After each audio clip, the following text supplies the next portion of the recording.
Bismillahirrahmanirrahim. Jumpa kembali dengan Pak Hardi. Alhamdulillah. Nah, anak sekalian, kita akan belajar kembali. Belajar IPS kali ini adalah tentang rumah adat dan pakaian adat. Anak-anak sekalian, kali ini kita akan belajar untuk tema 7, subtema 2, yaitu keragaman rumah dan pakaian adat di Indonesia.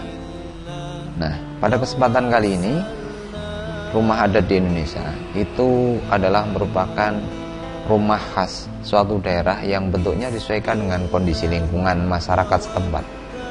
Keragaman bentuk rumah adat disebabkan oleh kondisi lingkungan alam yang berbeda-beda di setiap wilayahnya. Nah, anak-anak sekalian, kali ini kita akan melihat ragam rumah adat di Indonesia. Ada lebih dari 34, karena apa? Di tiap provinsi bisa jadi lebih dari satu. Ini kalian bisa mencermati, berarti hanya memberikan 20 contoh rumah adat yang di Indonesia. Tempat-tempat di kalian cari di informasi yang lain, silahkan ketika membaca ini bisa di pause. Nah, kita awali dengan yang pertama, yaitu adalah bahwa contoh rumah adat yang pertama adalah rumah Balai Batak Toba. Itu asalnya dari Provinsi Sumatera Utara. Rumah ini dibuat menyerupai kerbau. Punggung kerbau digambarkan melalui atap yang melengkung dan kaki kerbau melalui tiang-tiang pada bagian kolong rumah. Bertiang kayu, berdinding papan, dan berlantai ijuk.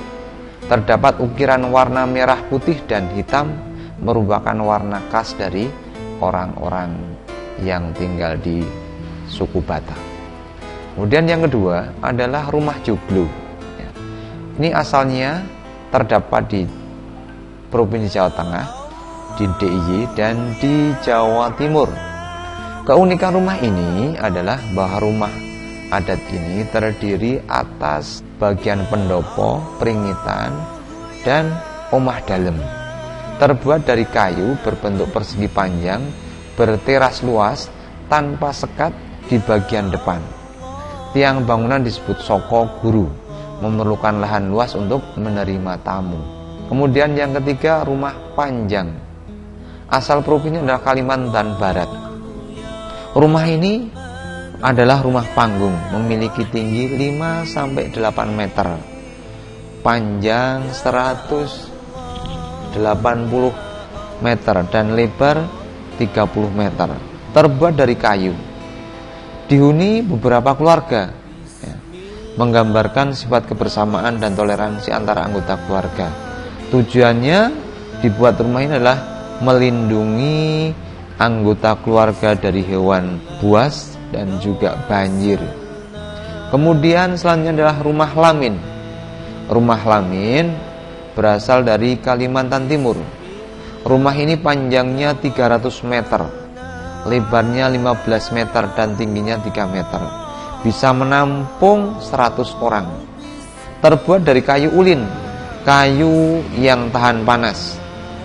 Terdapat ornamen benda yang dianggap suci dan ukiran etnik yang mengandung makna bagi penghuninya. Kemudian selanjutnya adalah rumah tongkonan, asal dari Sulawesi Selatan. Keunikannya adalah bentuk rumahnya menyerupai perahu Tiongkok zaman dahulu, merupakan warisan nenek moyang bagi masyarakat Sulawesi Selatan. Menghadap utara, terbuat dari kayu, beratap susunan bambu yang diikat dengan rotan dan ijuk. Terdapat hiasan tanduk kerbau sebagai lambang tingkat sosial penghuninya. Nah, ini rumah dari Papua Barat, dan juga di Papua sana terdapat jenis rumah Hanoi. Bentuk rumah bulat dan atapnya ditutup alang-alang berbentuk kubah. Bangunan tersebut terbuat dari rotan, dinding terbuat dari papan, dan tiang terbuat dari kayu khusus yang diikat dengan rotan dan tali hutan. Pintunya menghadap ke matahari terbit dan terbenam. tidak memiliki jendela untuk mengurangi udara dingin yang berasal dari luar. Nah, anak-anak sekalian, beberapa tadi contoh rumah adat. Selanjutnya adalah pakaian adat. Pakaian adat disesuaikan dengan kondisi alam dan sosial masyarakatnya. Pakaian adat digunakan pada acara adat istiadat, misalnya pada pesta adat ataupun pernikahan. Pakaian adat terdiri dari baju, celana, penutup kepala, perhiasan, dan senjata tradisional. Nah, ini contoh beberapa pakaian adat.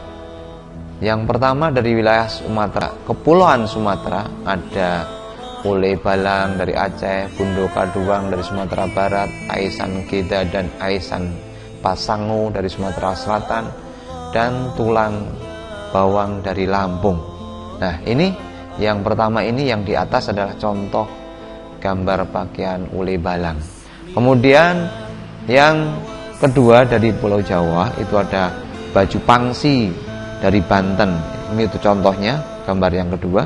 Kemudian baju adat Betawi dari DKI Jakarta, baju kebaya itu ada di Jawa Tengah dan ada juga di Jawa Barat. Kemudian baju pesaan itu dari Jawa Timur, dan baju kesatrian dari Provinsi Yogyakarta. Dari Pulau Maluku ada baju sele dari Maluku. Kemudian ada pakaian menteren dari Maluku Utara.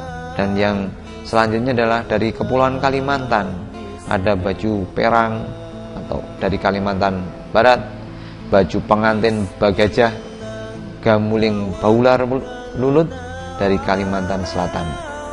Kemudian dari Sulawesi ada Biliu dari Gorontalo, pakaian adat suku Tolaki dari Sulawesi Tenggara.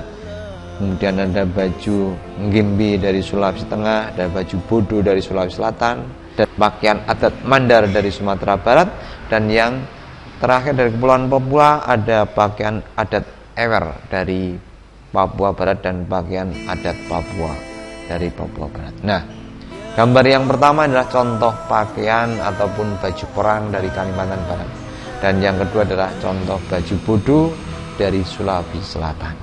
Nah, anak-anak sekalian, demikian tadi beberapa pembelajaran kali ini. Kita sampai ke refleksi ya. Nah, kali ini refleksi kita adalah adab berpakaian, bahwa antara laki-laki dan perempuan cara berpakaiannya jelas berbeda. Di dalam berpakaian kita memiliki adab-adab di dalam mengenakannya ya. Yang pertama, kita akan memakai baju berdoa lebih dulu.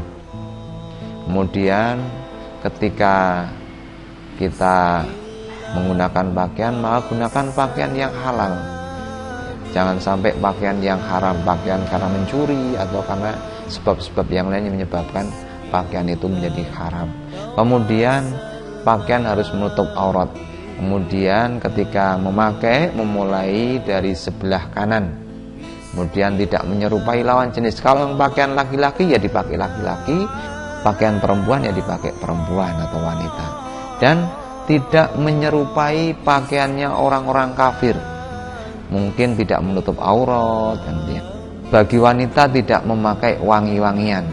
Kemudian bagi laki-laki tidak boleh dari emas, perhiasan emas, dan juga tidak boleh menggunakan kain sutra. Ketika memakai, pakaiannya harus longgar, ya, tidak boleh ketat. Dan kalau bagi laki-laki lebih baik pakaian itu tidak melebihi daripada mata kaki. Bukan merupakan pakaian yang sifatnya kesombongan atau untuk pakaian-pakaian ketenaran, kemasyhuran, tidak boleh. Dan bagi wanita tidak berfungsi sebagai perhiasan. Pakaian hanya semata-mata untuk menutup aurat. Dan kainnya tebal dan tidak boleh memperlihatkan lekuk tubuh. Demikian anakku sekalian, pembelajaran kali ini kita sama-sama akhiri ya, mudah-mudahan bermanfaat.